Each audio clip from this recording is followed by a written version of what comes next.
kay Ate Maricon sa kapatid ni Paring Ariel. Kumakain naman daw. Oo, kumakain nga din yan doon. Sabi ni Paring Ariel, kaso hindi talaga siya makatayo. Dapat ano yung siguro kung ano yan. Kinatay na lang, 40 kilos sabi ni Paring Ariel. Isang araw daw kinatay yun eh. Hindi ganyan nga din, ayaw pa nga daw ipakatay kasi Kasi ano, kumakain. kumakain man daw. Itinanong nila dun sa ano, yung sa Paragas, yung nag-ano ng baboy. Sa Pasipika. Oo. Hindi na talaga daw makaka-recover yun. May bisita na naman si Ama, oh. Titinan niyo yung mga pasinting baboy. Oh. Yeah, bisita naman sa... Isa din pasyente. Dahil na bisita ang umaga yung mga bisita. Dahil sa mga pasyente na baboy. Yan, oh.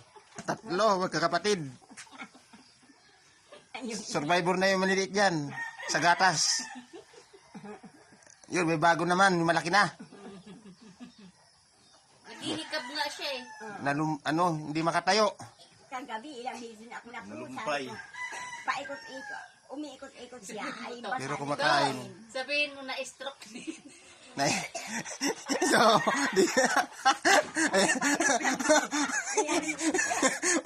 may nagmana dito. Ito nakapo na to. Yan. Nakapo na yan. Tsaka ito, oh. Di na rin makatayo ng maayos. Sabihin mo na stroke din.